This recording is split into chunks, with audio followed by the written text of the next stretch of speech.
ಅಂಬುರುಹದಳನೇತ್ರೆ ಶ್ರೀ ದುರ್ಗಾಂಬಿಕೆಯ ಬಲಗೊಂಡು ಭಕ್ತಿಯುಳ್ ಅಂಬಿಕಾ ಸುತ ವಿಘ್ನರಾಜನ ಇರಿದು ಸಂತುತಿಸಿ ಅಗುನಿಧಿಯಾತ್ಮಜಿಗೆ ಕೈ ಮುಗಿದಂಬುಜ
ಪ್ರತಿಜ್ಞೆ ಮಾಡಿದ ಮೇಲೆ ಪೂರ್ಣ ಆಗಬೇಕು ಅಂತ ಯೋಚಿಸಿ ಲೋಕದಲ್ಲಿ ಸಾಧುಗಳಾದವರು ಸಜ್ಜನರಿಸಿದವರು ಸದ್ಧರ್ಮಾಚರಣೆಯಲ್ಲಿ ತೊಡಗಿದವರು ಸತ್ಸಂಕಲ್ಪವನ್ನು ಮಾಡಿದ ಕೃಷ್ಣನ ಆಶಯವನ್ನು ಬೆಂಬಲಿಸಿ ಪೂರಕರಾಗಿ ಒದಗುತ್ತಾರೆ. ತಮಗೆ ಒದಗುವುದಕ್ಕಾಗದಿದ್ರೆ ವಿರೋಧವನ್ನಾದರೂ ಪ್ರಕಟಿಸದೇ ಉಳಿಯುತ್ತಾರೆ ಅಂತ ಭಾವಿಸಿದರೆ ಈಗ ಕಣ್ಮುಚ್ಚಿ ಯೋಚಿಸುವಾಗ ತಿಳಿದದ್ದು ಬೇರೆ. ಭಾಗ್ಯರಾದವರು ಧನಪತಿಗಳೆನಿಸಿದವರ ಸ್ಥಾನದಿಂದ ಬಂದವರು. ಅವರನ್ನು ನೋಡಿದ ಕ್ಷಣದಲ್ಲಿ ಇದು ತನಕ ಇದ್ದದ್ದೆಲ್ಲ ಮರೆತೋಗ್ತದೆ ಅಲ್ಲ, ಅಷ್ಟು ಸುಲಭದಲ್ಲಿ ಮರೆಯುವುದಕ್ಕೆ ಸಾಧ್ಯ ಇದ್ದದ್ದನ್ನು ನಡೆಸಿಕೊಂಡದ್ದು. ಒಂದು ಅಭಯ ಕೇಳಿದವನು ಆಜ್ಞರಿದ್ದಾನೆ ಎಂಬುದರಿಂದ ಯಾರನ್ನಾದರೂ ಎದುರು ಹಾಕಿಕೊಳ್ತೇನೆ ಅಂತ ಹೊರಟದ್ದಾದರೆ ಅವರನ್ನು ಇನ್ನೆಷ್ಟು ಕಾಲ ನಮ್ಮವನ್ನು ತುಳಿಸಿಕೊಳ್ಬೇಕು ಅಂತ ಪರೀಕ್ಷಿಸಬೇಕೋ ಬೇಡವೋ ಯೋಚಿಸಬೇಕು. ಯಾರಲ್ಲಿ ಸುಭದ್ರೆಯನ್ನು ಬಗ್ಗೆ ಕೇಳಿ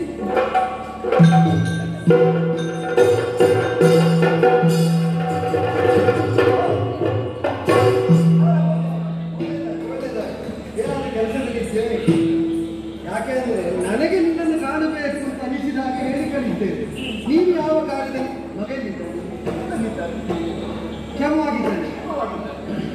ನಿನ್ನವರನ್ನು ಬಿಟ್ಟು ಕಾಲ ಕಾಲ ಆಯಿತು, ನೀವು ಇಲ್ಲೇ ನೆಲೆಯಾಗಿ ಯಾರಾದರೂ ನಮ್ಮವರು ಮನಸ್ಸಿಗೆ ಬೇಸರ ತರುವಂತೆ ಅಲ್ಲ, ಅದು ತುಂಬ ನೋವಾಗ್ತದೆ. ಅದಕ್ಕೆ ಕೇಳಿದ್ರೆ ನಾನು ನಮ್ಮವರು ಅಂತ ನಾವು ಭಾವಿಸಿದ ಅವರೇ ನಮ್ಮ ಮನಸ್ಸಿಗೆ ಚುಚ್ಚಿ ನೋಯಿಸಿದರೆ ವಿಪಕ್ಷದವರು ಶಸ್ತ್ರದಿಂದ ಹೊಡೆಯುವುದಕ್ಕಿಂತ ಹೆಚ್ಚಿನ ನೋವು ಸ್ವಪಕ್ಷದವರು ನಾಲಿಗೆಯಿಂದ ಮಾಡಿದರೆ ಪರಿಣಾಮ ಮಾಡ್ತಾರೆ.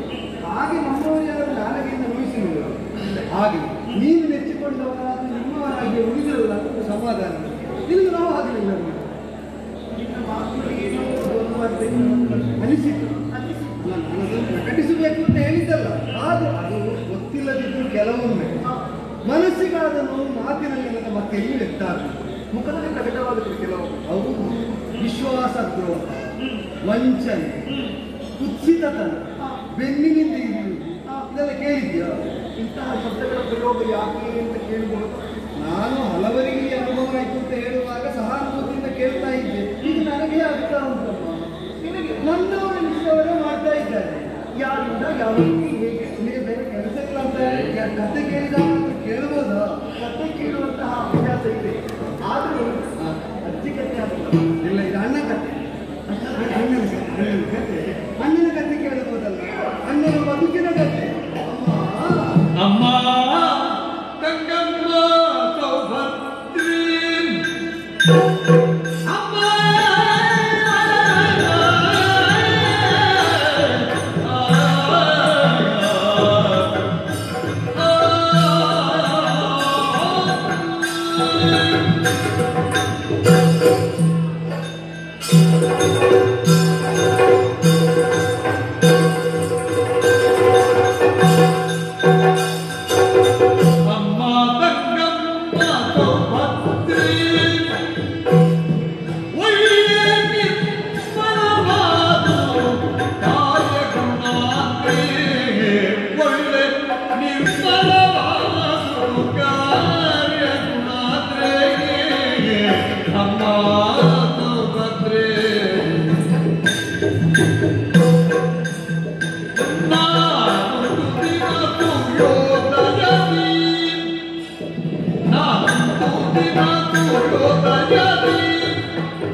ಮೌನ ಮುದ್ರೆಯ ತಾಳ್ಪುವುದರಿಯೇ ಮೌನ ಮುದ್ರೆಯ ತಾಳ್ಪುವುದರಿ ಇರಲೇನಂತೆ ಕಳೆದ ಹುಡುಗರೇ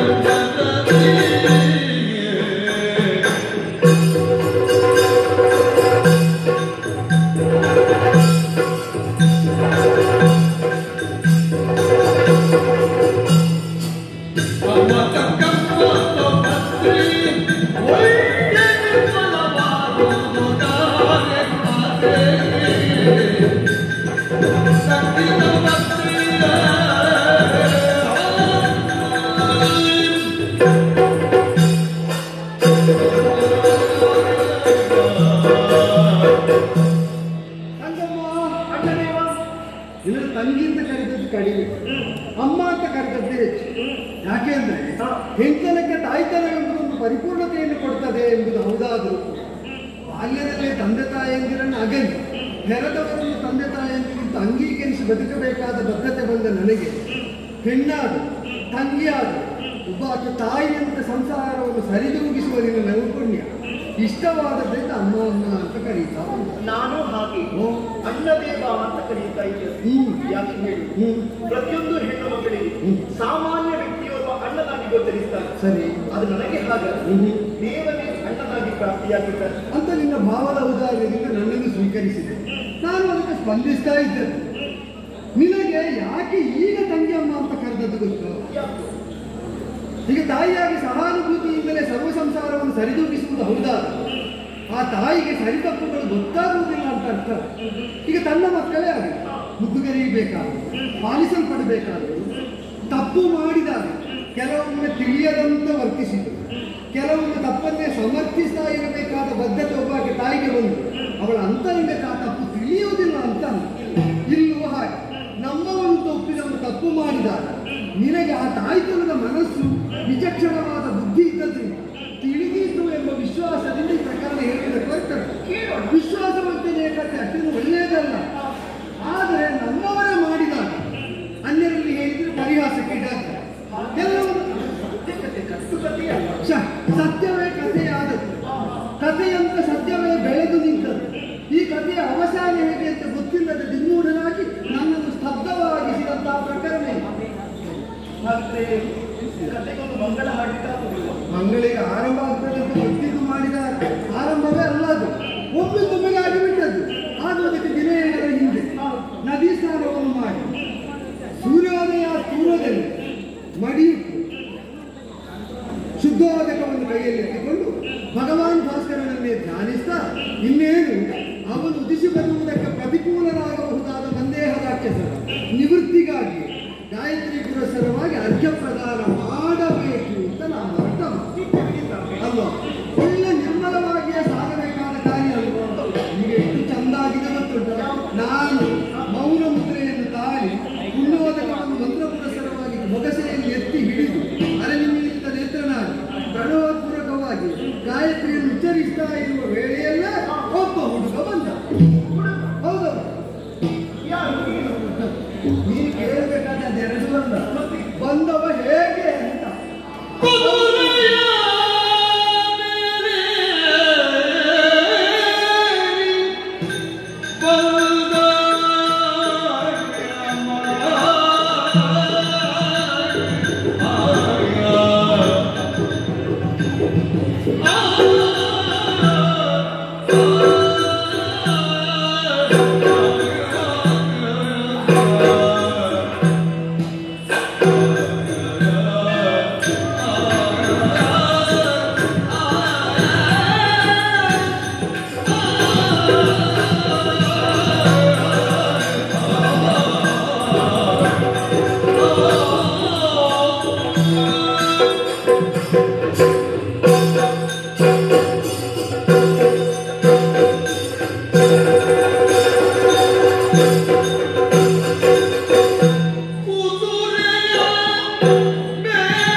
ಮೇಲ್ಭಾಗದಲ್ಲಿ ದಿವ್ಯಾಶ್ವಾರೋಹಿಯಾದಂತಹ ಒಬ್ಬಾತ ತೇಜಸ್ವಿಯಾದ ಕುಮಾರಕ ನಾನಾ ವಿಧದ ಸವಾರಿಯನ್ನು ಮಾಡ್ತಾ ಮುಂದಕ್ಕೆ ಬರ್ತಾ ಭೂಮಿಯ ಮೇಲೆ ಸವಾರಿ ಇಲ್ಲ. ಭೂಮಿ ಮೇಲೆ ಭೂಮಿಯಿಂದ ಮೇಲೆ. ಈಗ ಅಂತರಿಕ್ಷ ಪಥ ದೇವಪಥ ಅಂತ ನಾವು ಗುರುತಿಸುವಲ್ಲಿ ಪರೋಕ್ಷ ಪ್ರಿಯರು ಹೋದರೆ ನಮಗೆ ಕಾಣ್ತದೆ, ಕಾಣುವುದಿಲ್ಲ. ದೃಗ್ಗೋಚರವಾಗುವುದಾದಂತಹ ನೆಲೆಗಿಂತ ಮೀರಿದ ನೆಲೆಗೆ ಅವರ ಸಂಚಾರ ಅಲ್ಲಿ ಏನು ಬೇಕಾದ್ರೂ ಮಾಡಿ. ಆದರೆ ದೃಗ್ಗೋಚರವಾಗುವಲ್ಲಿ ಈಗ ಖಗಗಳು ಸಂಚರಿಸುವ ಪಥದಲ್ಲಿ ಖಗಪಥ ಪಶ್ಚಿಮ ಮಾರ್ಗ ಅದರಲ್ಲೇ ಅವನು ಅಶ್ವಮಾರ್ಗವಾಗಿಸಿಕೊಂಡು ಬರ್ತಾನೆ ಅಂತಾದರೆ ಅರಿಯದಂತಹ ಪಕ್ಷಿಗಳು ಏನಾದರೂ ಅಪಚಾರ ಎಸಗಿದರು ಅದು ಅರಿಯದಂತಹ ಪ್ರಾಣಿ ವರ್ಗಕ್ಕೆ ಪಕ್ಷಿ ವರ್ಗಕ್ಕೆ ಸೇರಿದ್ದು ಅಂತ ನಾವು ಕ್ಷಮಿಸಿಬಿಡ್ತೇವೆ. ಬಹುಶಃ ಹೇಗೆ ಆದ ಸವಾರಿ ಎನ್ನುವುದು ಎಲ್ಲ ಕಡೆ ಪ್ರಚಾರ ಆಗಬೇಕು, ನೋಡಬೇಕು ಅಂತ ಉದ್ದೇಶಿಸಿಕೊಂಡು ಸವಾರಿ ಮಾಡಬೇಕು. ಊರಿನಲ್ಲಿ ಹೆಸರು ಎಬ್ಬಿಸಿದವರು ಊರಿನಿ ಹೇಳುವುದನ್ನು ಕೇಳಿ ಎಷ್ಟು ಹೇಳಿದ್ರು ಊರಿನವರೇ ಹೇಳುವುದಲ್ವೋ. ಪರವೂರಲ್ಲಿ ಹೆಸರು ಬರಲಿಕ್ಕೆ ಪರವೂರಿಗೆ ಹೋಗುವುದಿಲ್ಲ ಅಲ್ವೋ.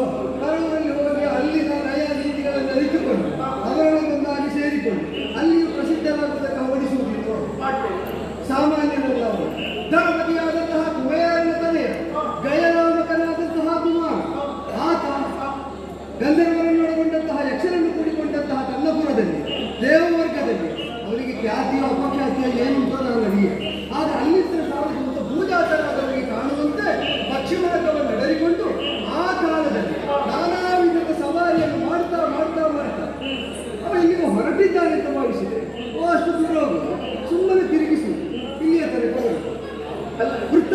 ಗೋಲಾಕಾರದಲ್ಲಿ, ಅಂಡಾಕಾರದಲ್ಲಿ, ಕೋರೆಯಾಗಿ ಹೀಗೆ ಹೇಗೆ ಹೇಗೆಲ್ಲ ಅಶ್ವ ಸಂಚರಿಸುವುದಕ್ಕೆ ಸಾಧ್ಯವ? ಅವ ಕೋರೆಯಾಗಿ ಸಂಚರಿಸಲಿ, ಹೇಗೆ ಸವಾರಿ ಮಾಡಿ. ಹೌದು. ಈ ಕತ್ತೆ ಒಂದು ಹೊಸ ತಿರುವನ್ನು ಕಾಣ್ತಾ ಉಂಟಲ್ಲ. ಈಗ ಏನಾದರೂ ಮಾಡಿ ತಿರುವು ಪಡೆದು ನಾವು ಬಿಡುವುದಿಲ್ಲ ಅಂತ ಹಠ ತೊಟ್ಟವನಂತ ಅವನು ಸಂಚಾರ ಮಾಡಿದ್ದರ ಪರಿಣಾಮ ಆ ಕುದುರೆಯ ಮೈಯಿಂದ ಹದವಾಗಿ ಬೆವರು ಸರುವುದಕ್ಕೆ ತೊಡಗಿ. ಇದು ವಿಶೇಷ. ಏನು ದೇವಂದ್ರೆ ದೇವೇಂದ್ರ ಮಧ್ಯಮಾನ ಮಾಡಲಿಕ್ಕೆ ಕೆಲವೊಮ್ಮೆ ಸಮಯ ಸಂದರ್ಭ ಅಲ್ವಾ? ಈಗ ಅಲ್ಲಿ ದೇವಲೋಕದಲ್ಲಿರುವಾಗ ಅಹಲ್ಯಾಜಾನ ನಂತರ ಪೂಜೆ ಮಾಡುದು. ಅಹಲ್ಯಾಜಾನ ಇಲ್ಲಿ ಬಂದಾಗ ಅದು ಪೂಜ್ಯವಾದ ಕಾರಣ. ಹಾಗಾದರೆ ಭೂ ಸಂಪರ್ಕಕ್ಕೆ ಬಂದಾಗ ದೇವತೆಗಳು ಚಿತ್ರ ವಿಚಿತ್ರವಾಗಿ ವರ್ತಿಸುವುದು ಗತೆ ಇತಿಹಾಸದಲ್ಲಿ ನಾವು ಕಂಡ ಸತ್ಯ ಹೌದು ಗೊತ್ತಾರೆ. ಆದರೆ ಇಲ್ಲಿ ಬಹುಶಃ ಅದೇ ಅದಕ್ಕೆ ಸಹಜವಲ್ಲದ ವಾತಾವರಣಕ್ಕೆ ತನ್ನನ್ನು ಒಡ್ಡಿಕೊಂಡದ್ದರಿಂದ ಅಸಹಜವಾದ ಉಷ್ಣತೆ ತೇಜೋರೂಪಿಗಳಾದ ದೇವತಾ ವರ್ಗಕ್ಕೆ ಸೇರಿದ ಆ ಕುದುರೆಗೂ ಬಂದದ್ದರಿಂದ ಹದವಾಗಿ ಬೆವರಿತು ಅಂತ ಕಾಣ್ತದೆ. ಆದರೆ ಹೊಸರಿದ ಬೆವರಿನ ಮುದಕದ ಬಿಂದು ಕೆಳಗೆ ಬಿತ್ತು ತಪ್ಪ. ಹೌದು, ಕೈಯಲ್ಲಿ ಸರಿ ನದಿಯಲ್ಲಿ ಅಜ್ಞಾನ ಹಿಡಿದಂತ ಹೇಳಿಲ್ವ ನಾನೇನು ಸವಾರಿ ನೋಡ್ತಾ ಕುಳಿತದ್ದಲ್ಲ. ಬಿದ್ದ ಜಲಬಿಂದು ನನ್ನ ಏಕಾಗ್ರತೆಯನ್ನು ಭಂಗಗೊಳಿಸಿ ಕಣ್ತೆರೆದು ಕ್ರೋಧದಿಂದ ನೋಡಿದ್ರೆ ಇಲ್ಲಿಂದ ಅತ್ತಿಂದ ನಾನಾ ವಿಧದ ಸಂಚಾರ ಮಾಡ್ತಾ ಇದ್ದಾರೆ. ಮಂತ್ರಭೂತವಾದ ಅಜ್ಞಾನಗಳ ಮಲಿನಾದಾಗ ಕರ್ಮಶ್ರದ್ಧೆ ಹೊಂದಿದ ಯಾರಾದರೂ ಸಹಜವಾದ ಆಕ್ರೋಶ ಹೊಂದುವುದಿಲ್ಲ. ಋಷಿಗುರುಗಳಿಗೆ ಕೋಪ ಬರುವುದು ಯಾವಾಗ? ಧರ್ಮಕ್ಕೆ ಬಾಧೆ ತರುವ ದುರ್ಮಾನಸರು ಕಾಣಿಸಿಕೊಂಡ ಕಾಲದಲ್ಲಿ ಆ ಸಹಜವಾದ ಸಾತ್ವಿಕಾಕ್ರೋಶದಿಂದ ಅವನಿಗೆ ಅಡಿಗೆ ಕರೆದು ಕೆಲವು ಮೂರ್ಖಾಗಮತ್ತರ ಗುರುವೆ ಪಿಡಿದಂತೆ ಕೆಲವನ್ನು ಕೆಡಿಸಿದ ನಿನ್ನನ್ನು ದಿನ ಇಂದರ ಒಳಗಾಗಿ ಕಡಿದುಕೊಳ್ಳಿಲ್ಲ ಅಂತಾದರೆ ಜ್ವಲಿಪ ವೈಶ್ವಾನರಿಗೆ ಅಂದ್ರೆ ಅಗ್ನಿಗೆ ಗಾಯ ಮೊಪ್ಪೆಚ್ಚಿ ಉಳಿದನಾದರೆ ನಾ ತಂದೆ ವಸುದೇವ ದೇವಕಿಯರಿಗೆ ಮಗನ ಇದಕ್ಕೆ ಶಿವನ ಆಣೆಗೆ ಪ್ರತಿಜ್ಞೆ ಮಾಡಿ ಮತ್ತೆ ಸುಮ್ಮನೆ ಮಾಡ್ತಾ ಇರುವುದು ದೇವಲೋಕದಲ್ಲಿ ದುರ್ಮಾನಸರಾಗಿ ಅವರ ದುಷ್ಕೃತ್ಯವನ್ನು ಪ್ರತಿಜ್ಞೆ ಮಾಡಬೇಕು. ಹೀಗೆ ಹೇಳಿ ಏನು ತಿಳ್ಕೊಳ್ಬಾರ್ದು. ನಾನು ಏನೋ ಒಂದು ಹೇಳಬೇಕು ಮನುಷ್ಯ ಮನಸ್ಸಿರ್ತಾ ಇದೆ. ಆಗಲ್ಲ. ಇಂತಹ ಕೃತ್ಯ ಮಾಡಿದ ದಿನ ಎಂಪಿಯಾಗಿ ಬಿಟ್ಟದ್ದು ಸಂಕಲ್ಪ ಮಾತ್ರದಲ್ಲಿ ಸಂಹರಿಸುವಂತಹ ಶಕ್ತಿ ನನಗಿದೆ. ಅಲ್ಲೇ ಹೋಯ್ತಲ್ಲ, ಶಿಕ್ಷೆ ಹೋಯ್ತಲ್ಲ. ಈಗ ನೀನೇ ಆಲೋಚನೆ ಮಾಡಿ, ದೇವಲೋಕಕ್ಕೆ ದಾಳಿ ಇಟ್ಟು ದೇವತೆಗಳನ್ನು ಪದಪ್ರಶ್ನೆಯನ್ನು ಆಗಿಸಿ ಯಾರಾದರೂ ದೌಷ್ಯವನ್ನು ನೆರೆಯುವರಿಗೆ ತರ ತ್ರಿಮೂರ್ತಿಗಳಾದ ಸುಮ್ಮನೆ ಕೂತ್ಕೊಳ್ಳಬೇಕು. ದೇವೇಂದ್ರನಿಗೆ ಬಿಟ್ಟು ಬಿದ್ದರೆ ಮಾತ್ರ ಬೆಟ್ಟ, ಭೂಜಾತರಾದಂಥ ಋಷಿಮುನಿಗಳಿಗೆ ಬಿಟ್ಟು ಬಿದ್ದರೆ ಬೆಟ್ಟರು. ಅವರಿಗೆ ಅನ್ಯಾಯ ಆದರೆ ಕಡಿದು ಬಂದರೆ ದೇವಲೋಕಕ್ಕೆ ಬಾಧೆ ಇರ್ತಿಲ್ಲ, ಯಾಕೆ ಕೊಡುವುದಿಲ್ಲ? ಕೆಲವೊಮ್ಮೆ ವರಕ್ಕೆ ಅಂಜಿ ಹಾಗೆ ಮಾಡಬೇಕು. ವರಕ್ಕೊಮ್ಮೆ ಅಂಜಿ ಕೆಲವೊಮ್ಮೆ ಹೌದು ಅಂತ ಆದರೆ ಇನ್ನು ಕೆಲವೊಮ್ಮೆ ಕಾಲ ಪಕ್ವವಾದಾಗ ದುಷ್ಟ ಬುದ್ಧಿಗಳನ್ನೆಲ್ಲ ಒಗ್ಗೂಡಿಸಿ ಬಂದಾಗ ಒಂದೇ ಪಟ್ಟಿಗೆ ಎಲ್ಲರನ್ನು ತೆಗಿಲಿಕ್ಕಾಗ್ತದೆ. ಪಾಪದ ಕೊಡ ತುಂಬ ಇಲ್ಲಿ ನಾನು ಕಾದದ್ದಷ್ಟೇ. ಇವ ಹೀಗೆ ಪೂಜಾಕರಾದವರ ಅರ್ಘ್ಯಾದಿ ಕರ್ಮಗಳು ನಿತ್ಯಾನಿಗಳು ಅದಕ್ಕೆ ಭಂಗ ತರುವಂತಿದ್ದಾರೆ. ದೇವಲೋಕದಲ್ಲಿ ಈಗ ಇವನದೇ ಮನಸ್ಥಿತಿ ಹೊಂದಿದವರಾದರೆ ನನ್ನ ಪ್ರಕೃತಿಗೆ ವಿರೋಧವಾಗಿ ಅವರ ಬೆಂಬಲಕ್ಕೆ ಬರುವುದಿಲ್ಲ. ಎಷ್ಟು ಮಂದಿ ದಂಡಿಸ್ತೇನೆ ಅಂತ ನಾನು ಬಿಟ್ಟರೆ ಭವಿಷ್ಯ ಯಾರು ಬಂದಿರಲಿಕ್ಕಿಲ್ಲ. ಅವ ಬಂದವನಂತ ನಿರೀಕ್ಷಿಸಿ ಯಾರು ಜಯಕುಮಾರ್. ಆದ್ದರಿಂದ ಪಾತಾಳಕ್ಕೆ ಹೋಗಿ ಆದಿಶೇಷನಿಂದ ತೊಡಗಿ ಕೈಲಾಸಾಚರಣೆಯಿಂದ ಪರಶಿವನ ತನಕ ಪ್ರತಿಯೊಬ್ಬರನ್ನು ಹೋಗಿ ಕಾಡಿದ ಬೇಡಿದ ಕೃಷ್ಣ ಪ್ರತಿಜ್ಞೆಗೆ ವಿರುದ್ಧವಾಗಿ ನನಗೆ ಜೀವರಕ್ಷಣೆಯನ್ನು ಒದಗಿಸಿ ಅಂತ ಯಾಚಿಸಿ ಪರಿಣಾಮ ಏನಾಗ್ತದೆ? ಇಲ್ಲ ನಾಸ್ತಿ ಅಂತ ಇಲ್ಲಿ ನಿನಗೆ ಅಭಯ ಸಿಕ್ಕುವುದಿಲ್ಲ. ಯಾಕೆ ಅಂದರೆ ಲೋಕಹಿತ ಕಾಮನೆಯಿಂದ ಧರೆಗಿಳಿದ ಅವತಾರಿಯಾದಂತಹ ಕೃಷ್ಣನ ಸಂಕಲ್ಪ ಅಂದರೆ ಅದು ಕಲ್ಯಾಣ ಸಂಕಲ್ಪ, ಅದಕ್ಕೆ ವಿರೋಧ ಮಾಡುವುದು. ನಿನಗೆ ಇದಿರಾಗಿರುವಂತಹ ಸಾಮರ್ಥ್ಯ ಯಾರಿಗಾದ್ರೂ ಏನು? ಅವನಿಗೂ ಅದು ಗೊತ್ತಾಯಿತು ಅಂತ ಕೈಲಾಸದಿಂದ ಅವರು ಬೆಚ್ಚಮೋರೆ ಹಾಕಿಕೊಂಡು ಮರಳುವುದಕ್ಕೆ ಹೊರಟ ಕಾಲದಲ್ಲಿ ನನಗೂ ಎಜ್ಜಾಯಿತು. ಜಗನ್ನವರೇ ಆಗಿರ್ಬೇಕು.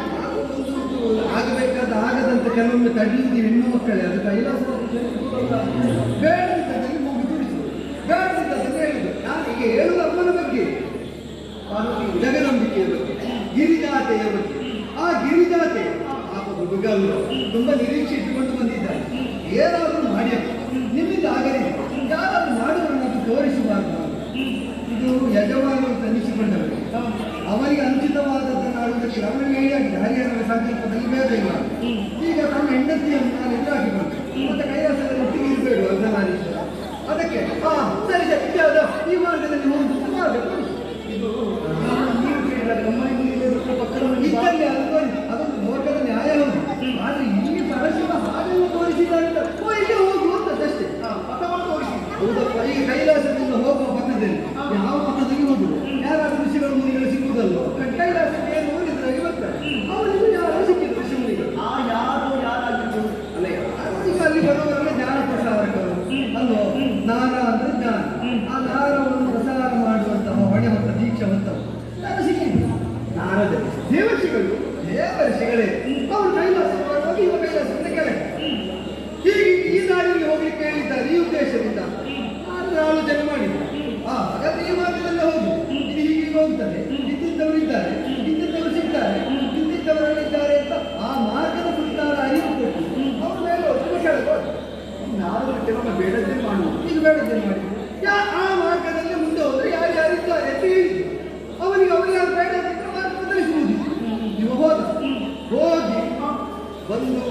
ಒಂದು ಕಾರಣ ಮಧ್ಯದಲ್ಲಿ ಸಂಚರಿಸಿ ಕಾಮ್ಯಕವನಕ್ಕೆ ಬಂದರು.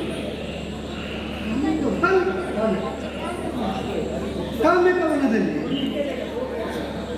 ಬೇರೆ ಬೇರೆ ನೆಲೆಗಳಲ್ಲಿ 5 ಮಂದಿ ಪುರೋಹಿತರ ನಿರ್ದೇಶಾನುಸಾರವಾಗಿ ಅನ್ಯಾನ್ಯ ಕರ್ಮದಲ್ಲಿ ನಿರತರಾಗಿದ್ದರು.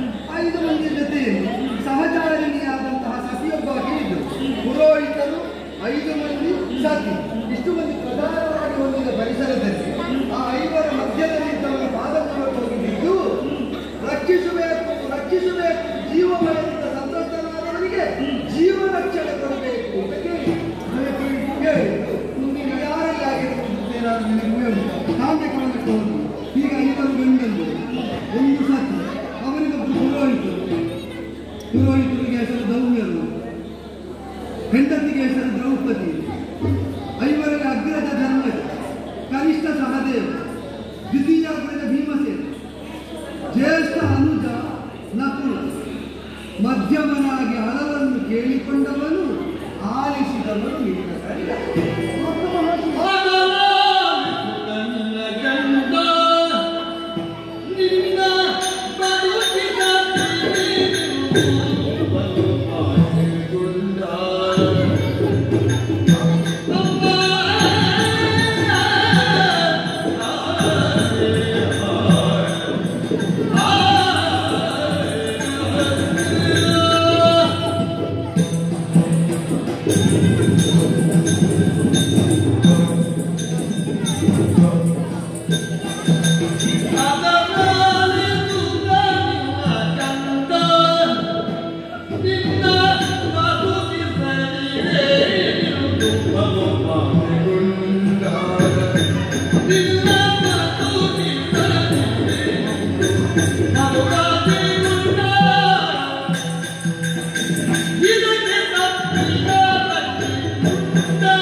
ಅದಟ್ಟಂಗೆ ಎಣ್ಣೆಯ ತಲೆಯ ನೀನೆ ಅಲ್ಲದಿರ ಆದಿನ ತಲೆಯ ನಾಗೊಂಬೆ ಅದಲ್ಲ ಅಂತ ಆದರೆ ಇದು ಕ್ಷತ್ರಿಯ ವೀರನಾಗಿ ಆಡಿದ ಮಾತಿಗೆ ತಪ್ಪಿದಂತಹ ನಾನು ಧ್ವನಿಕೋ ವಿಶ್ವಾರಣ ಅಗ್ನಿಕುಂಡವನ್ನೇ ಹೊತ್ತು ಪ್ರಾಣಾರ್ಪಣೆ ಮಾಡುತ್ತೇನೆ. ವಸುದೇವ ಸುತನಾಳೆ ಇದಕ್ಕೆ ಹರನೆಯ ಸಾಕ್ಷಿ ಆಮೇಲೆ ಕೇಳಿದೆ, ಯಾರು ನಿನಗೆ ಭಯ ತಂದದ್ದು? ಕೃಷ್ಣಾರ್ಘ್ಯ ಜಲವನ್ನು ಕೆಡಿಸಿದ ನನಗೆ ಭೀತಿಕಾರಕನಾದದ್ದು ಕೃಷ್ಣ ಅಲ್ಲ. ಮೊದಲ ಸತ್ಯ ವಿಚಾರವನ್ನು ಆಡಿ ಮತ್ತೆ ಮೊದಲಾದ್ರೂ ನಂತರ ಅದು ಗೊತ್ತಾದ್ರು. ಅದೀಗ ತಿಳಿಬೇಕಾದ ಯಾರು? ಕೈಲಿಗೆಲ್ಲ ಗೊತ್ತಿಲ್ಲವಲ್ಲ ಏನು ಅಂತ ಕೇಳಬೇಕಾದ್ರೆ ಏನನ್ನು ಕೇಳದೆ ಬದುಕಿಸ್ತೇನೆ ಅಂತ ಭಾಷೆ ಕೊಡು, ಇಲ್ಲದಿದ್ದರೆ ಸಾಹಿತ್ಯನೇ ಅಂತ ಹೇಳಿದ್ರು. ನಾನು ತಿಳಿದ ಕ್ಷಣದಲ್ಲಿ ಒಂದು ಯೋಚನಾ ಮಗ್ನಾದ 5 ಮಂದಿ ಒಂದಾದ್ರೂ ಬೇರೆ ಬೇರೆ ಕಡೆಗೆ ಒಟ್ಟಿಗೆ ಬಂದ್ರು ಅಂತಲ್ಲ, ಪಂಚೈವರು ಒಂದಾದದ್ದು ಹೇಗೆ? ಒಂದು ಮಂಚ ಸಿದ್ಧವಾಗಬೇಕಾದ್ರೆ ಅದರ 4 ಕಾಲುಗಳು ದೃಢವಾಗಿದ್ದರೆ ಅದರಲ್ಲಿ ಒಬ್ಬ ದೃಢವಾಗಿ ಹೇಗೆ ಕುಳಿತುಕೊಳ್ಳುವುದು? ಗಯನನ್ನು ಸಂರಕ್ಷಿಸುವ ನಿಲುವಿನಲ್ಲಿ ಕುಳಿತುಕೊಳ್ಳುವುದಕ್ಕಾಗಿ ಪಂಚ ಪಾಂಡವರು ಮಂಚದ ಕಾಲಿನಂತೆ 4 ದೆಸೆಗೆ ದೃಢವಾಗಿ ಏಕಮನದಿಂದ ಇದ್ದದ್ದರಿಂದ ನಮ್ಮವರೇ ವಿಶ್ವಾಸ ದ್ರೋಹ ಮಾಡಿದ ಹೀನವಾದ ಭಾವನೆ ಯಾರನ್ನು ನಂಬುವುದು ಯಾರನ್ನು ನಂಬುವುದು ಒಂದು ಗೊತ್ತಾಗುವುದಿಲ್ಲ. ನಿಮಗಾದ್ರೂ ಅರ್ಥ ಆಗಿದೆ?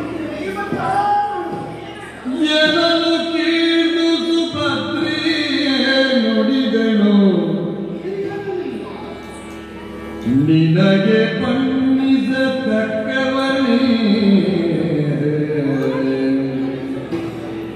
ನಿನಗೆ ಬಣ್ಣಿಸತಕ್ಕವನೇ, ಎಲ್ಲಿಯ ನಿನಗೆರಡಿ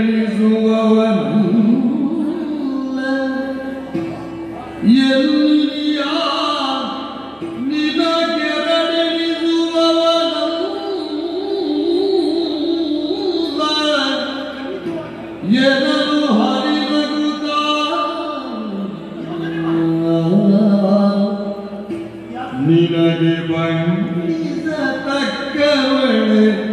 ಎನ್ನಿಯ ನಿನಗೆರಡೆನಿಸುವವ ಅಲ್ಲ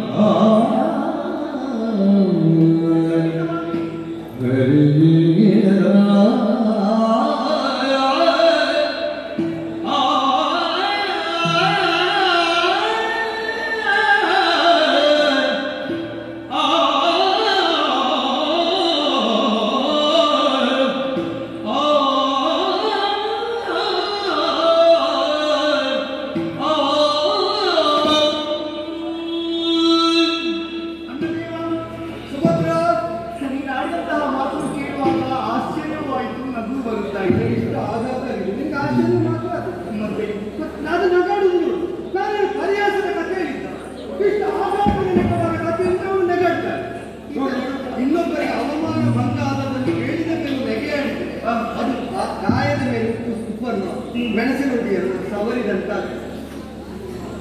ನೀನು ವಿನೋದ ಯಾವತ್ತೂ ಅಲ್ಲ ಹಾಗಲ್ಲ ಯಾರ ಮನಸ್ಸಿನಲ್ಲಿ ಯಾವುದೇ ಹಾಗೆ ಹೌದು ಅಂತ ಯಾರ ಮನಸ್ಸಲ್ಲಿ ಯಾವುದೇ ಬೇಕಿದೆ ಸಂತೋಷದ ಮಾತುಗಳನ್ನು ಆಡಿ ಅವರ ಮನಸ್ಸನ್ನು ಸಂತೃಪ್ತಿಗೊಳಿಸುವವನೇ. ಹೌದು, ಆದರೆ ಉಳಿದವರಿಗಾಗಿಯೇ ನಾವು ನಮಗೆ ಯಾರು ಬೇಡ ಅಂತ ನಿರ್ಣಯಿಸಬೇಕು.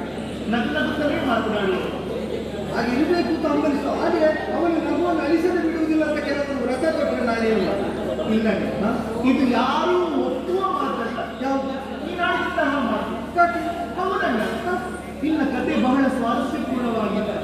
ನನ್ನ ಸಣ್ಣ ಮಗು ಅಂತ ಭಾವಿಸಿಕೊಳ್ಳಿ. ಸಣ್ಣದಿಂದ ದೊಡ್ಡದರ ತನಕ ಕತೆ ಕೇಳುವಲ್ಲಿ ನಿನ್ನ ಆಸಕ್ತಿಗೆ ಹೊರಟ ಬರಬೇಕು. ನೆನಪಾಗುವುದು ಹೊಡೆಯುವ ಕತೆ ಯಾವುದು? ನಾನು ಸಣ್ಣವಳಿರುವಾಗ ಕೋಣಕ್ಕೆ ಕರೆದುಕೊಂಡು ಹೋಗಿ ಸುಭದ್ರ ಅಲ್ಲಿ ನೋಡು ಬಿಳಿದಾದ ಕಾಗೆ ಇದೆ ಎನ್ನುವ ನಾನು ಎಲ್ಲಿ ಎಲ್ಲಿಂದ ಹುಡುಕಾಡ್ತಾ ಇದ್ದೆ. ಮರೆಯಲ್ಲಿ ನಗೆಯಾಡುತ್ತಾ ಇದ್ದವ ನೀವು ನೆನಪಾಗು. ಈಗ ನಾನು ಆ ಸುಭದ್ರೆಯಲ್ಲ, ಒಂದು ಮಗುವಿನ ತಾಯಿ. ನಿನ್ನ ಪಕ್ವತೆ ಪ್ರೌಢತೆ ಬಲ್ಲ ಅರಿಯದಿದ್ದ ಮುಗ್ಧತೆ ಆವರಿಸಿದ ಕಾಲದಲ್ಲಿ ಏನನ್ನು ಹೇಳಿ ನಂಬಿಸುವುದಕ್ಕಾಗ್ತದೆ. ಆದ್ರೆ ಪ್ರಾಜ್ಯರಾದ ನಿನ್ನನ್ನು ಹಾಗೆ ಸುಮ್ಮನೆ ಹೇಳಿಗೆ ನಂಬಿಸಲಿಕ್ಕಾಗ್ತದೆ. ಅದು ತಿಂದ ಮೇಲೆ ನಾ ಸುಮ್ಮನೆ ಹೇಳಲಿಕ್ಕೆ ಉಂಟಾ?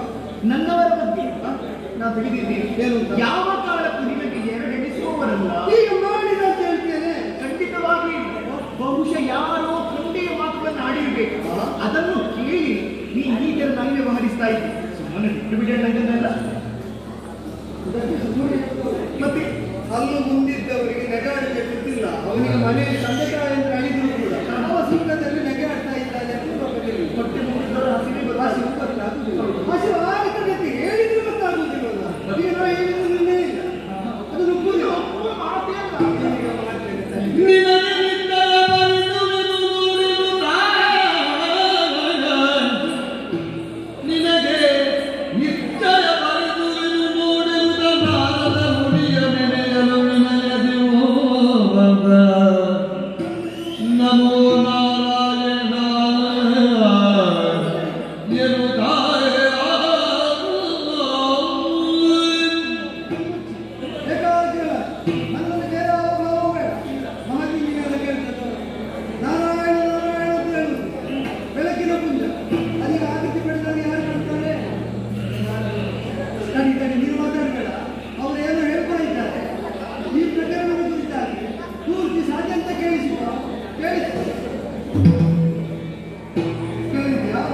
ಇಂದು ನಾರದನಿಂದ ಕಲಗವೋ,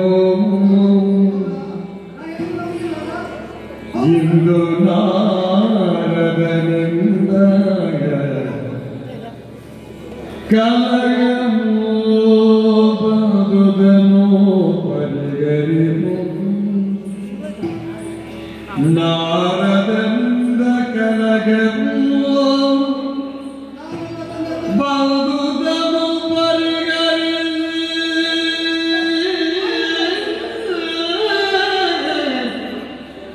ಪರಿಗರಿ ರಕ್ಕಿ ಕುದಿಯುವುದನ್ನು ನೋಡಿದನು.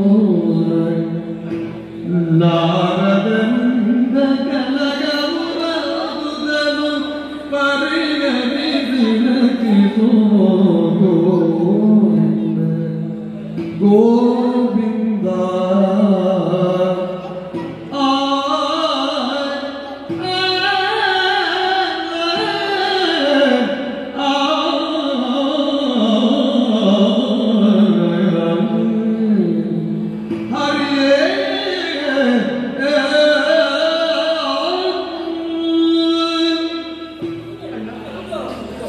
ಕೇಳಿದ್ದೆ. ನನ್ನನ್ನು ಪರಿಹಾಸ ಮಾಡಿ ನಗುತ್ತಾ ಇದ್ದವಳು ಈಗ ಕಣ್ಣಾಲಿಗಳು ತುಂಬಿ ನಿನಗೆ ವಿಷಯ ಅರ್ಥ ಆಗಬೇಕು ಅಂತ ನಾರದನ್ನು ಬರುವುದ ಕೇಳಿದ್ದು. ಸತ್ಯ ವಿಚಾರ ಅರ್ಥವಾಯಿತು. ಏನಾಯ್ತು ಅಂತ ನಾನು ಸುಳ್ಳು ಹೇಳಿದ್ದಲ್ವಲ್ಲ, ಇಲ್ಲ, ಸುಮ್ಮನೆ ಕತೆ ಕಟ್ಟಿದ್ದಲ್ವಲ್ಲ. ಕಟ್ಟು ಕಥೆಯಲ್ಲ ಇದು. ನಿನಗೆ ಅರ್ಥ ಅಣ್ಣನು ತಂಗಿ ನಂಬುವುದಿಲ್ಲ ಅಂದ್ರೆ ಮತ್ತೆ ಊರಿನವ್ರು ನಂಬಲಿಕ್ಕೆ ಅಣ್ಣ ಓ ಬರಚಿಡಲೆ ಬಡಿದಂತಹ ಅನುಭವವಾಯಿತು. ಮೊದಲಾದದ್ದು ನನಗೆ ತಂಗಿ. ಈ ಕಥೆ ವಿನೋದವಾಗಿ ಹೋಗಿ ಎನ್ನುವ ಹಾಗೆ ಆಲಿಸಿ ನಾನು ಹಾಗಾಗಿ ಅಂತ ಅಂಬಲಿಸ್ತೇನೆ, ಆದರೆ ವಾಸ್ತವ ಪರಿತಪಿಸುವ ಹಾಗಾಯಿತು. ಎಲ್ಲರಿಗೂ ಶೋಕ. ಯಾರು ಊಹಿಸುವುದಕ್ಕೂ ಅಸಾಧ್ಯ. ಹಾ ಆದರೆ ಒಂದು ನಿನ್ನ ಗುಣವನ್ನು ನಾನು ಆಕ್ಷೇಪಿಸುವುದಿಲ್ಲ, ನನ್ನವರನ್ನು ದೂರುವುದಿಲ್ಲ. ಮತ್ತೆ ಇದಕ್ಕೆ ಕಾರಣೀಕರ್ತರು ಒಪ್ಪನೆ. ಯಾರು? ಆ ಕಲಹಕ್ಕೆ ನಾರದ ಮಹರ್ಷಿ. ಈಗ ನಾರದರೆ ನಮಗೆಲ್ಲ ಅಪ್ರಿಯ ಅಂತ ಆಯ್ತಾ? ಖಂಡಿತವಾಗಿ ಕಲಹ ಎನ್ನುವಂತಹ ಬೀಜವನ್ನು ಬಿಟ್ಟಿದ್ದಾರೆ. ಬಹುಶಃ ಅವರಿಗೊಂದು ಆಸೆ ಇತ್ತು. ಏನು? ಕೃಷ್ಣಾಟನ್ನು ಹೊಡೆದಾಡಿಕೊಳ್ಬೇಕು, ಆ ಪ್ರಸಂಗ ನೋಡಬೇಕು. ಇಲ್ಲದೆ ಇರುತ್ತಾ ಇದ್ರು ಆ ಗಯನಿಗೆ ಬೇಡದ ಉಪದೇಶವನ್ನು ಮಾಡಿದರು. ನನ್ನವರ ಬಳಿಗೆ ಕಳುಹಿಸಿಕೊಟ್ಟು ಮೊದಲೇ ಆ ಮಾತನಾಡುತ್ತಾ ಇದ್ದರು. ಖಂಡಿತವಾಗಿ ನನ್ನವರ ಆಶ್ರಯವನ್ನು ಪ್ರಾಣ ಭಿಕ್ಷೆಯನ್ನು ಕೊಡುತ್ತಾ ಇಲ್ಲಿ ಧರ್ಮ ಸಂಘಟನೆ ಸಿಲುಕಿಬಿಟ್ಟರೆ ನನ್ನವರು ಆ ಬಗ್ಗೆ ಆಲೋಚನೆ ಮಾಡುವುದು ದುಃಖವಾದ ಅಣ್ಣ. ಎಳವೆಯಿಂದಲೂ ಇದುವರೆಗೆ ನನ್ನ ಸುಖವನ್ನೇ ಬಯಸಿದವನೇ ಈ ಹಿಂದೆ ಕೌರವನಿಗೆ ಕೊಟ್ಟು ಮದುವೆ ಮಾಡಬೇಕು ಎನ್ನುವ ಹಾಗೆ ನಿಶ್ಚಯ ಮಾಡಿದವರು ನನ್ನಣ್ಣ ಬಲರಾಮ ಸರಿ. ಆ ಕಾಲಕ್ಕೆ ನನ್ನ ಮನದಿಂಗಿತವನ್ನು ಅರ್ಥೈಸಿ ಪಾರ್ಥ ಮಹಾಶಯರ ಕೂಡ ಮದುವೆಯನ್ನು ಏರ್ಪಡಿಸಿದವನೇ. ನಿನ್ನ ಅಪೇಕ್ಷೆಯನ್ನು ಮಾನಿಸಿ ನಿನ್ನ ಪ್ರಣಯಕ್ಕೆ ಪ್ರೋತ್ಸಾಹ ಕೊಟ್ಟ. ಖಂಡಿತ ತಾನೆ. ಹೌದೇ? ನನ್ನವರು ಕಾವ್ಯಗಾವನಕ್ಕೆ ಹೊರಟು ನಿಂತಾಗ ನಾನು ಆಗ ನನ್ನ ಕುಮಾರ ಅಭಿಮನ್ಯು ಕಷ್ಟವನ್ನು ಅನುಭವಿಸಬಾರದಂತಹ ಕಾರಣಕ್ಕೆ ಬೇಕಾದ ಈ ದ್ವಾರಕ್ಕೆ ಕರೆದುಕೊಂಡು ಬಂದೆ. ಜೂತದಲ್ಲಿ ಕೃಷ್ಣೆಯಾದ ದ್ರೌಪದಿಯನ್ನು ಕೂಡಿಕೊಂಡು ವನವಾಸಾಧ್ಯ ಇದೆ ಬಿಟ್ರೆ ಸುಭದ್ರೆಯನ್ನು ಆಕೆಯ ಶಿಶುವನ್ನು ಕೂಡಿಕೊಂಡು ಇರಲಿಲ್ಲವಾದ್ದರಿಂದ ಆ ಶಿಶು ಸಂಕಷ್ಟ ಅನುಭವಿಸುವುದೇ ಹಾಗೆ ಅಂತ ಮಾತೆಯನ್ನು ಮಗುವನ್ನು ಜೊತೆಯಾಗಿ ಕರೆತಂದರು. ಇದೆಲ್ಲ ನೆನಪಿಗಿರ್ಬೇಕೋ ಬೇಡ? ಈಗ ನೀನು ಹೇಳ್ತೀನಿ ನಾರದರಿಂದಲೇ ಕಷ್ಟ ಅಂತ. ಕಂಸ 7 ಪರ್ಯಂತ ಎನಗೆ ಗೋಚರ ಇಲ್ಲ ಅಂತ ಇರುವಾಗ ಮಧ್ಯದಲ್ಲಿ ಬಂದು 1-2 ಎಂಟು ಅಂತ ಲೆಕ್ಕ ತಪ್ಪಿಸಿ ಹೇಳಿ ಆ 6 ಸಾಯುವಾಗ ಮಾಡಿದ್ದದೇ ನಾರದರಂತೆ. ಹಾಗೆ ಅಂತ ನನ್ನ ಅಣ್ಣಂದಿರನ್ನು ಕೊಂದಿದ್ದಾರೆ, ಕೊಲ್ಲುವುದಕ್ಕೆ ಕಾರಣ ಆಗಿದ್ದೇನೆ ಅಂತ ನಾರದರ ಮೇಲೆ ದ್ವೇಷ ಸಾಧಿಸಿದ್ದು. ನಾರದರು ಏನೇ ಹೇಳಿ ಕೇಳಬೇಕಾದವ ಮಾಡಬೇಕಾದವ ಕಂಸ. ಈಗ ನಾರದರು ಇಲ್ಲಿ ಗಯನಿಗೆ ದಾರಿ ತೋರಿಸಿರುವುದು, ಏನು ಮಾಡಬೇಕು ಅಂತ ಹೇಳಿರುವುದು, ತಾನೇನು ಮಾಡಬೇಕು ಅಂತ ನಿರ್ಣಯಿಸಬೇಕಾದವ ಪಾರ್ಥ ಅಲ್ವ. ನಮಗೆ ವಿರೋಧ ಬರ್ತದೆ ಅಂತ ನೋಡದೆ ಮಾತು ಕೊಟ್ಟಿದ್ದಾರೆ. ನಮಗೆಲ್ಲ ಇಷ್ಟು ಕಷ್ಟಕ್ಕೆ, ನಿನ್ನ ದುಃಖಕ್ಕೆ, ನನ್ನ ಸಂಕಷ್ಟಕ್ಕೆ ಎಲ್ಲದಕ್ಕೆ ಕಾರಣ ಆದರೆ ನೀನು ಮನಸ್ಸು ಮಾಡಿದೆಲ್ಲ ನಾನೇನು ಮಾಡುವುದೇ ಅಣ್ಣ. ಸದಾ ಕಾಲ ನನ್ನ ಸುಖವನ್ನೇ ಬಯಸುವವನೇ ನೀನೇ ಸರಿಯಾಗಿ ಆಲೋಚನೆ ಮಾಡಿ. ನಾನು ಕೊಡು ಹೆಣ್ಣಾಗಿ 10 ಮಂದಿಯ ಮುಂದೆ ಹೋಗುವಾಗ ಹಣೆಯಲ್ಲಿ ಕುಂಕುಮ ಇರಬೇಕು ತಾನೆ, ಕೊರಳಲ್ಲಿ ಮಂಗಲಸೂತ್ರ ಇರಬೇಕು ತಾನೆ. ನೀನು ಯಾವುದನ್ನು ಮಾತಾಡ್ತಾ ಇದ್ದೀಯ? ನಾನಿಗೆ ನನ್ನ ಸಂಕಷ್ಟ ಅಂದ್ರೆ ನಿನಗೀಗ ಮಾಂಗಲ್ಯ ಮುದ್ದೈದೆ ತಾನೆ. ಕಾರಣ ಏನು ಬಗ್ಗೆ ಒಂದು ವೇಳೆ ಕಾಳಗ ಏರ್ಪಟ್ಟಿತ್ತು ಎಂದಾದ ಪರಿಣಾಮ ಏನೆಂಬುದನ್ನು ಊಹಿಸುವುದಕ್ಕೆ ನಾನು ಶಕ್ತನಿದ್ದೇನೆ. ಆದ್ದರಿಂದ ಇದು ಸೆರೆಗೊತ್ತಿ ಬೇಡಿಸ್ತಾ ಇದ್ದೇನೆ. ನನ್ನ ಮೋದೆ ಭಾಗ್ಯ ಮಕ್ಕಳ ಭಾಗ್ಯವನ್ನು ಇದು ಉಳಿಸಿಕೊಳ್ಳಿ. ಅಲ್ಲಿ ನೋಡಿದ್ದೀರ, ಇದು ಒಂದಲ್ಲ 16,108 ಸೆರೆಗುಂಟು ಅಂತ ಹೇಳ್ತಾಳೆ ರುಕ್ಮಿಣಿ. ನೀನು ಹೇಳು. ಇದು ನನಗೆ ಹೊತ್ತು ಹೊತ್ತು ಕುತ್ತಿಗೆ ನೋವಾಗ್ತಾ ಉಂಟು ಅಂತ ಹೇಳಿದ್ರೆ ನಿನಗಿಂತ ದೊಡ್ಡ ಹೊರೆ ಇಲ್ಲಿ ಉಂಟು. ನಾವು ದೂರಿದ್ದವರೇ ತೋರಿಕೊಟ್ರೆ ಏನು ಮಾಡುವುದು? ನಮ್ಮ ಮನ ಆಗುವುದಕ್ಕೆ ಮನಸ್ಸರ್ಥ ಮಾಡಿಕೊಂಡ ತಂಗಿ ಎಂಬ ಭಾವದಿಂದ ನಿನಗೆ ಹೇಳಿದ್ರೆ ನೀನೀಗ ನಿನ್ನ ಮಾಂಗಲ್ಯ ರಕ್ಷಣೆಯ ಭಾರವನ್ನು ನನಗೆ ನೀವೇ ಪರಿಹರಿಸಬೇಕು ಸಮಸ್ಯೆ. ನಾನೇ ಪರಿಹರಿಸಬೇಕು. ಈಗ ಪರಿಹಾರಕ್ಕೆ ಮಾರ್ಗ ಒಂದು, ಆದರೆ ನಾನು ನಡೆಯಬೇಕಾದ ಮಾರ್ಗ ಅಲ್ಲ. ಅದರಲ್ಲಿ ಒಂದು ಪರಿಹಾರ ಸಿಕ್ಕಿದ್ದೋ ಅಲ್ಲ, ನೀನು ನಡೆಯಬಹುದಾದ ಮಾರ್ಗ. ಏನಾಗಬೇಕು ಹೇಗೆ? ನೀನು ಹೋಗಿ ಸಂಧಾನವನ್ನು ಮಾಡಿ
ಪ್ರತಿಜ್ಞೆ ಮಾಡಿದ್ದೇನೆ ಅಂತ ಪಾಲಿಸುವುದಕ್ಕಾಗಿ ಕೃಷ್ಣನನ್ನಾದರೂ ಎದುರಿಸ್ತೇನೆ ಅಂತ ಹೊರಟ್ರೆ ಸಭಾ ಮಧ್ಯದಲ್ಲಿ ದ್ರೌಪದಿ ದೇವಿ ವಿವಸನಗೊಳ್ಳುವಂತಹ ವೇಳೆಯಲ್ಲಿ ಅವಳಿಗೆ ಒದಗಿದ ಪರಿಬಂಧ ಪರಿಮಾರ್ಜನೆಗೆ ಮಾಡಿದ ಪ್ರತಿಜ್ಞಾ ಪರಂಪರೆಗಳೇನುಂಟು ಅದೆಲ್ಲ ಹುಸಿಯಾಗುತ್ತದೆ. ಅದೆಲ್ಲ ಒಂದು ಪ್ರತಿಜ್ಞೆ ಸತ್ಯ ಮಾಡುವುದಕ್ಕೆ ಹೊರಟು ಕೃಷ್ಣ ಸಹಾಯ ಕಳೆದುಕೊಂಡು ಆ ಎಲ್ಲ ಮಾತು ಸುಳ್ಳಾದರೆ ಗುರುರಾಯ ಪರಿಹಾಸ ಮಾಡುವಂದರೆ ಪರಿಸ್ಥಿತಿ ಕೆಟ್ಟು ಹೋಗುತ್ತದೆ. ಈಗ ವಿಪಕ್ಷದವರು